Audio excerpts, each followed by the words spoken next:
Olá, alunos do nono ano, tudo bem com vocês? Estamos aí, mais uma semana com os Planos de Estudos Tutorados de Minas Gerais, os PETs. Esse é o PET volume 3, essa semana 5 do nono ano do PET de 2021. Não se esqueça de se inscrever no canal, dar like nesse vídeo, curtir, comentar e compartilhar com os colegas de vocês. Lembrando que tem vídeo novo toda semana aqui no canal e que no final do vídeo tem uma playlist com todas as semanas aí do PET 3, beleza? Então pegue seu caderno e vamos juntos fazer as atividades dessa semana. Essa semana a gente continua a reflexão aí sobre a Constituição Cidadã, a Constituição de 1988. Vamos lá então, olha só. Promulgada em outubro de 1988, a atual Constituição do Brasil ficou conhecida como cidadã devido aos inúmeros artigos que a compõem, que versam sobre a liberdade e os direitos de todos os brasileiros. Na época de sua elaboração, muitos políticos e determinados setores da sociedade eram contrários à participação popular na elaboração de nossa atual Carta Constitucional. Mesmo assim, no processo de elaboração da Constituição de 1988, mais de 100 emendas foram propostas pela população, o que gerou a alcunha Constituição Cidadã. Então a gente já comentou sobre isso, né, que vai ser a Constituição que vai trazer mais ganhos, né, em questões de cidadania, em questão de direitos para a população. E é claro que houve setores que não queriam que esses avanços fossem feitos, né? Setores mais conservadores, setores que não queriam que a população participasse, que a população não ganhasse tantos direitos, né? Mas a gente vai ter aí uma intensa participação popular que vai culminar nesses direitos aí adquiridos, né? Então, vamos aí às principais características da atual Constituição brasileira. Em relação aos povos indígenas, os indígenas participavam ativamente da Constituição. O artigo 231 reconhece aos indígenas os direitos originários sobre as terras que tradicionalmente ocupam. O mesmo artigo determina que cabe ao governo a demarcação dessas terras. Então essa é uma lei muito importante porque ela vai dar direito às populações indígenas das terras que originalmente eram deles, né? Que eles viviam, que eles ocupavam. Né? Originalmente, porque houveram populações indígenas que foram expulsas de suas terras. Né? Então, esses indígenas tinham o direito de pegar essas suas terras de volta. Ok? Relações raciais. Conquistas do movimento negro. O artigo 5º da Constituição definiu o racismo como crime inafiançável e imprescritível e sujeito à reclusão. O que é inafiançável? Você não pode pagar a fiança para sair, e imprescritível ele não prescreve. Né? Então pode passar 10 anos, 20 anos, 30 anos, você vai ter que ser julgado pelo crime que você cometeu, né? Se for um crime de racismo. Também um ganho muito importante, principalmente para as relações, né, sociais aí dentro do Brasil, né, é uma vitória do movimento negro. Liberdades civis. Proibição da censura e garantia da liberdade de expressão.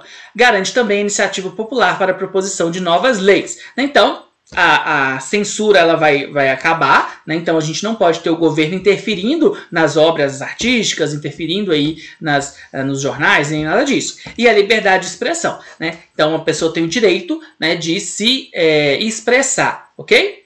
Legislação de trabalho, muito importante aí, olha só. Redução da jornada semanal passou de 48 para 44 horas. Direito ao abono ao sair de férias para trabalhadores com carteira assinada, seguro-desemprego e 13º salário para os trabalhadores. Demissões sem justa causa dá direito de receber o correspondente a 40% de saldo do FGTS. A licença maternidade passou para 120 dias e criou-se a licença paternidade de 5 dias. Então, ganhos importantes aí, né, da legislação trabalhista. Eleições. Eleições diretas para presidente, governadores e prefeitos, nas cidades com mais de 200 mil eleitores. Caso nenhum dos candidatos obtiver a maioria absoluta, 50% mais um dos votos no primeiro turno, haverá um segundo turno. Redução do mandato presidencial para 4 anos. E aí, pessoal, uma coisa importante que eu quero comentar com vocês. Essa questão dos 50% mais um, como que funciona? Em cidades que têm mais de 200 mil eleitores, se o candidato ele ganhar com 50% mais um, não tem segundo turno. Da mesma forma, né, que se o presidente conquistar, né, ou um governador conquistar mais de 50% dos votos, 50% mais um, não tem segundo turno, ok? Agora, vocês já devem ter ouvido falar num boato de que se um candidato, se tantos 50% das pessoas votarem em branco ou 50% das pessoas votarem nulo, anula a eleição. Não existe isso, pessoal. A legislação não prevê isso. A legislação prevê o seguinte: se a pessoa teve um voto válido, ela é eleita. Se 99% das pessoas votaram em branco, os 99% das pessoas abriram mão de escolher. O que é o voto branco, pessoal? O voto branco é: eu não quero escolher. O voto branco é como se você falasse assim: olha, eu acho que nenhum dos candidatos me representa, ou eu não quero escolher nenhum, então eu voto branco. O que é o voto nulo? O voto nulo é: eu votei errado, então eu votei no número que não existe. Ou então eu não quero nenhum desses candidatos, eu vou digitar o número errado de propósito. Ok? Agora, essa história de que voto branco vai para quem está ganhando, se tiver 50%, não existe, pessoal. Isso é uma história que existe na internet há muito tempo, que muita gente comenta, muita gente fala. Não existe isso, ok? Se você votou em branco, se você votou nulo, o seu voto foi branco ou o seu voto foi nulo, ok? Na verdade, o que vale são os votos válidos, né? Então, na verdade, o que acontece? Vamos supor que você tem 100 eleitores. 99 votaram em branco e uma pessoa votou no candidato. Aquele candidato vai ganhar com quantos votos? Com um voto, ok? Então, na verdade, não existe isso do voto ir para ele. Na verdade, o voto nulo e o voto branco não vai para ninguém, né? Bom, vamos continuar aí na matéria. Voto. Os analfabetos ganham o direito facultativo de votar. O voto tornou-se obrigatório para os brasileiros maiores de 18 anos.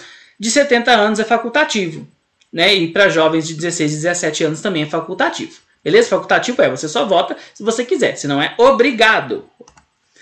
Forma e regime do governo, né? Instaura a República Federativa e Presidencialista, então, que é o sistema de governo que a gente tem ainda hoje. Beleza? Agora, pessoal, o PET traz pra gente algumas reflexões importantes sobre as causas da violência contra as minorias no Brasil. Vamos refletir um pouco sobre isso aí. Olha só. Dentre as causas para a violência contra as populações periféricas, pode-se citar o racismo estrutural, visto que a maior parte da população negra e parda nas grandes cidades residem em áreas periféricas. A falta de todas as estruturas de urbanidade, saúde, educação, política, assistência, saneamento e o tráfico de drogas. Então a gente tem aí, né, as populações periféricas, onde o Estado não é tão presente, né, então você não tem, né, ruas bem urbanizadas, você não tem acesso muitas vezes à saúde, educação, saneamento, né, e a gente tem aí a violência crescendo nessas regiões, ok? O tráfico de drogas tem uma relação direta com a violência e com a letalidade policial. A competição entre as facções rivais, a circulação de armas e a ineficiência do Estado nas regiões periféricas são os fatores para a escalada da violência em várias regiões. Então, o tráfico de drogas, ele existe em diversas regiões da cidade. Então, ela existe no centro, existe em bairros nobres, em bairros periféricos, né? Só que a violência estoura muito mais nos bairros periféricos, embora as drogas não estejam restritas a eles, né? Então as drogas muitas vezes elas estão neles, né, na periferia, mas ela é espalhada também para bairros nobres, para regiões mais ricas, né? E a resposta, né, da polícia, ela é igual, né, seja em um bairro de classe alta ou na periferia? Então essa questão aí que o PET traz para a gente. Outro fator que agrava os quadros de violência é a desigualdade social. Os homicídios concentram-se em bairros pobres. A situação se agrava quando se conjugam a desigualdade e o racismo. A estigmação da figura do negro como potencial suspeito faz com que a possibilidade de um jovem negro morrer vítima de homicídio seja 23,5% maior que a de um jovem não negro. A cada 100 pessoas assassinadas no Brasil, cerca de 70 são negras. Então a gente tem aí tanto a desigualdade social, que é a distância de ricos e pobres, como também o racismo como causadores de violência, né, o aumento da violência em diferentes regiões aí do Brasil, ok? Continuando aí, olha só. Outro problema ligado à violência é a circulação de armas. De cada 1% de armas a mais em circulação, aumenta-se em 2% o número de homicídios. O principal grupo assassinado no Brasil é o de jovens entre 15 e 29 anos do sexo masculino. Quando se estratifica o perfil étnico-racial, 75,7% das vítimas são pretas e pardos. Essa simetria também ocorre entre as mulheres. 68% das vítimas de homicídio eram mulheres negras. Outro dado preocupante é que desde 2017 temos uma redução nos homicídios entre os negros e o aumento nos homicídios de negros, refletindo uma escalada da violência institucional contra esse grupo minoritário social. Então a gente tem aí uma relação direta, né, entre o número de armas dentro da sociedade e a questão da criminalidade também, beleza? Consequências da violência no Brasil. Como, no Brasil, a morte violenta figura entre as principais causas de óbito de pessoas jovens entre 18 e 24 do sexo masculino, isso significa, em médio e longo prazo, uma mudança demográfica, já que a expectativa de vida da população brasileira está aumentando enquanto a natalidade está diminuindo, e a população jovem é o grupo mais atingido por mortes violentas. Então a gente tem essa mudança aí porque o grupo de jovens vai morrendo e a taxa de natalidade, né, de pessoas que nascem, ela vai diminuindo, ok?